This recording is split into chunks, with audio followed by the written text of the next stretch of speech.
diablo estaba formada por casas, puertas y solares pertenecientes a los colonos tlaxcaltecas, pero causas inevitables iniciaron la penetración de españoles y criollos en el nuevo poblado. Uno de ellos, don Juan de Solís, originario de la villa española, era muy estimado por sus cualidades de hombre decente y súbito, leal de la católica majestad del rey de las Españas. Tenía 60 años, aunque bien disimulados por su complexión sana y robusta.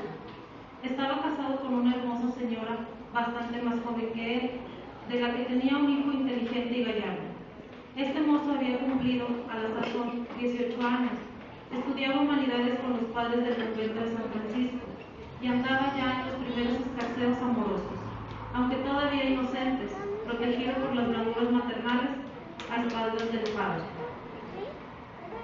Con firmes convicciones y arraigada fe religiosa, con una mujer bella y hacendosa, con un hijo aventajado intelectual y físicamente, además bien visto por sus convecinos, en situación económica modesta pero desahogada, don Juan de Solís poseía elementos bastante para considerarse dichoso, pero no era así, por desgracia. El buen caballero había caído en la más torturante flaqueza que puede enseñorearse de un corazón apasionado, la de creer que su esposa le era infiel, que defraudaba el entrañable amor que él sentía por ella y le deshonraba ante la opinión de las gentes. Una noche, después de las 8, regresaba a su casa. Era invierno y todas las puertas estaban cerradas y las calles oscuras y solitarias. Caminaba el caballero pensativo y cabizbajo. De pronto, se dio cuenta de que alguien venía tras él. Se detuvo y puso mano a la espada. Aunque sabía que la seguridad de las personas y bienes era proverbial en la villa, no estaba de malas precauciones en medio de aquella soledad y de aquellas tinieblas. El que venía se emparejó con don Juan, le saludó respetuoso y afable, y siguió caminando a su vera. Era un tlaxcalteca, más viejo que joven y vestido modestamente, a usanza de la clase trabajadora. ¿Quién eres? Las Casadas, servidor de su merced. Gracias. Conocí al abuelo y al padre de su merced. Veo con frecuencia al niño don Juan, que por cierto es el vivo retrato de su abuelo. Y me recuerda lo bueno que era aquel caballero, no agraviando a los presentes. Siempre he tenido cariño por la casa de su merced. Te lo agradezco y tengo mucho gusto de haberte conocido. ¿Y qué haces aquí a estas horas? ¿Vives en este barrio? Voy a buscar un amigo y después a mi casa, que es la casa de su merced, en el callejón de los Tecocotes. Habían llegado a la calle del Mezquite, hoy de Carranza, y el callejón cuyo primitivo se ignora y que después se ha llamado del Diablo. ¿Volveremos a vernos? Antes de separarnos, quiero decirle a su merced una cosa que le interesa. A ver. Su merced cavila y sufre porque cree que su esposa lo engaña. ¿Cómo te atreves a hablarme de esas cosas? Porque quiero a su merced y deseo hacerle un servicio. Dentro de 4 días le presentaré pruebas claras de que se equivoca o de que no se equivoca. Una promesa de certidumbre, en un sentido o en otro, tiene para el celoso atracción irresistible, ante aquella posibilidad de saber, de calmar definitivamente la duda y la inquietud.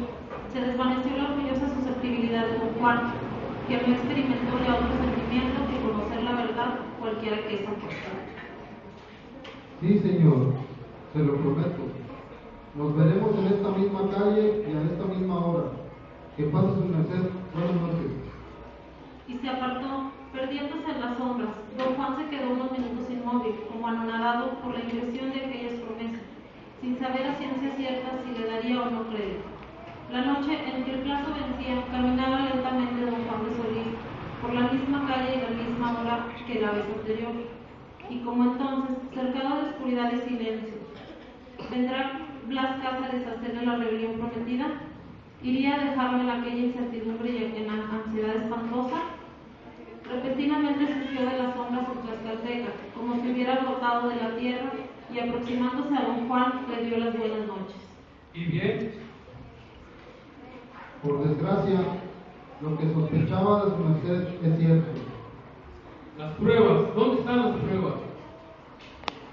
Mañana fija su merced un viaje, vuelva en la noche y ocúltese en algún hueco próximo a su casa, entre las 12 y la 1. verá llegar a un hombre de capa larga y sombrero de anchas alas. Cuando él esté llamando suavemente a la puerta, podrá su merced, si así lo desea, tomar la debida venganza. Volveremos a vernos. El tlaxcalteca se apartó rápidamente de don Juan de Solís sin darle tiempo a nuevas interrogaciones. Escucha, espera. El caballero avanzó en seguimiento de Blas Cázares, pero este, doblando la esquina, había desaparecido. A la mañana siguiente partió don Juan de Solís para Santa María de las Parras, al desempeño de una comisión oficial, que según anunció su mujer le ocuparía una semana. Pero apenas salió despoblado, cuando en vez de seguir adelante, se adentró en un bosque de huizaches, a la vera del camino, y tendiendo su capa en el lugar más espeso y escondido, se tumbó a devanar sus pensamientos y esperar la noche. Entre alternativas de intentos razonables y descabellados, pero presintiendo que llegando el caso se dejaría llevar por el impulso primordial del furor y venganza, pasaron las horas que le parecían interminables y al fin se cerró la noche, tenebrosa y destemplada como convenía a sus fines. Por el extremo norte quedaban los solares despoblados, a milpas y tierras baldías. Entró don Juan en el callejón donde estaba su casa y se escondió arrimándose al tronco de un hogar corpulento, a 2 metros de su puerta. Todo estaba oscuro y callado. Era ya más de la medianoche y el caballero comenzaba a cansarse. Unos pasos sonaron a lo lejos y parecía que se acercaban lentamente. Un bulto se dibujó en las sombras, primero confuso y definiéndose luego como el de un hombre rebozado en larga capa y calado hasta los ojos. El sombrero de anchas alas se detuvo en la puerta de don Juan de Solís y llamó con 3 suaves golpes. El caballero salió rápidamente de su escondite y sepultó su espada en el cuerpo desconocido, que cayó en tierra sin defenderse ni lanzar una queja.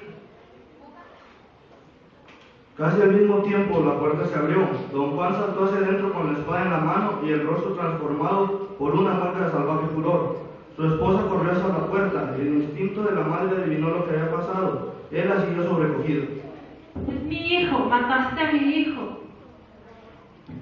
Don Juan acercó el velón al rostro del muerto, que había caído con la cabeza apoyada en el umbral. Lanzó horrible grito y huyó hacia la calle como una fiera perseguida. Se había vuelto loco. Algunos meses después recobró la razón y declaró ante el juez de la historia de su crimen. Se comprobó que Blas Cázares no había existido nunca en el pueblo de San Esteban ni en la villa de Santiago del Saltillo. Nombre supuesto, quizás, pero ¿quién podía haber tenido motivos suficientes para hacer un mal semejante? La gente creyó que había sido el diablo, quien celoso de las virtudes de don Juan de Solís le preparó tan espantosa celada, y nadie dudó que el enemigo malo campeaba en aquel callejón que desde entonces